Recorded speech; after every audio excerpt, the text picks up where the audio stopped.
Excel Language School. A real passion for learning. Hi, it's David again, and I'm here to talk to you once again about IELTS writing. And specifically, I'm here to talk to you about IELTS Task 1 writing. And this week, we have a new chart to talk about. Before we start that though, let's make sure, just go through the basic details that IELTS writing has 2 tasks. We're going to talk about task 1 today. It's worth about 1/3 of the total grade, and you should spend about 20 minutes doing this, including planning beforehand and proofreading your writing afterwards. Okay, so let's look at the chart we'll be talking about this week. And here's the question. The chart from 2017 gives information about how many times per year people from selected European nations used credit or debit cards. Summarize the information by selecting and reporting the main features and make comparisons where relevant. And now, I gave this student a 6-6.5 grade on this essay, and I consider it a good essay. Now, the student made 2 mistakes in the first sentence. The first mistake was that the student used the present tense verb pay instead of the past tense verb paid. Now, most of the time when you are going to write a task 1 essay, it is mostly a chart or a graph about things that happened in the past, and so you're going to have to know your past tense and especially your past simple very well, including all of the irregular forms of the verbs and the spelling rules. And the other error that the student made in the first sentence is that she misspelled a very basic word, which is the word annually, which has 2 N's and 2 L's. And annually is probably a very useful word to know, and a word that will appear in task 1 very frequently. So it's a word you should really study and have down, be very confident in your usage.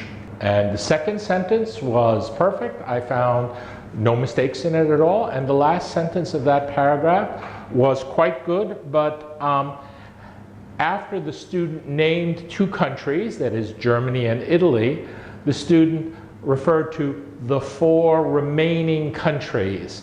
And she did not name what those countries were. Now, in my opinion, she should probably write the names of the countries, maybe in parentheses afterwards. Maybe she should write something like parentheses, Sweden, Denmark, France, and Britain, close parentheses.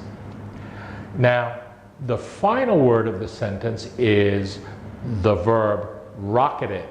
The verb rocketed. And this is a great word to use, to the verb to rocket, or even better, to skyrocket. And students like to use this. It's an easy word to spell, and it's a very vivid image, and so that's good. But the important thing to remember is to make sure that it describes the data correctly. And in this case, I believe that the verb rocket is not correct for the data. Now, to give you an idea why I say this, let's look at a different chart. Now, this is not the chart we're writing about, but this is another chart, and it is about opioid usage in the United States. Opioid is a type of drug. And you will see on this chart that the usage of this drug goes up very steeply, very dramatically. And so if you see this picture gives you a good idea what rocket means, what skyrocket means. But if you compare it to the graph that you're writing about, you'll see that the numbers just didn't go up as fast in this case. And so I don't think this verb was appropriate for the student to use in this essay. Okay, so turning to the second paragraph, now the student writing was generally good, but I felt like I needed to make a correction because the student really didn't make clear what years she was referring to. And this was very easy to fix.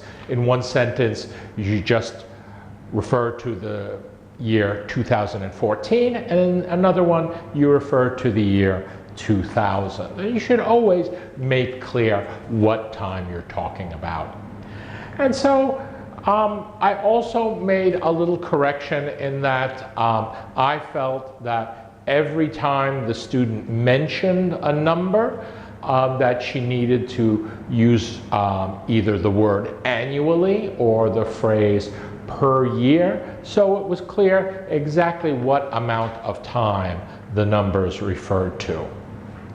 The student made a very basic spelling error mistake, which is she misspelled the word beginning. And so that is a word you really need to know and have down cold for your IELTS. But after that, the student used a construction which is very good. She used the words former and latter, which are very useful for IELTS Task 1. I don't think I'm going to explain them today, but if you don't know how to use the words former and latter, that's something I recommend that you go and you study because it can be a very useful construction for IELTS Task 1.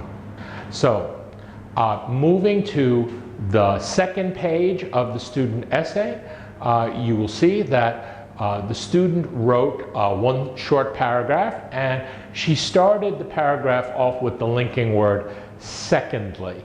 And that's okay, it's not terrible, but I thought the student should use another phrase, for example, on the other hand, to show that the paragraph contained opposing information to the previous paragraph. And the student made one or two minor errors in the paragraph, like for example, she had the past tense verb had and she put the letter S after it. Those two things never go together under any circumstance. That's a very basic error. But generally, errors like that do not interfere with your meaning, so they are not super serious. So I felt that this was a good essay, definitely above a 6, maybe even higher than that. So that's my commentary on this Task 1 essay this week. I hope that I will see you soon and you will watch another essay about Task 1 and Task 2 writing from the Excel Language School. Excel Language School. A real passion for learning.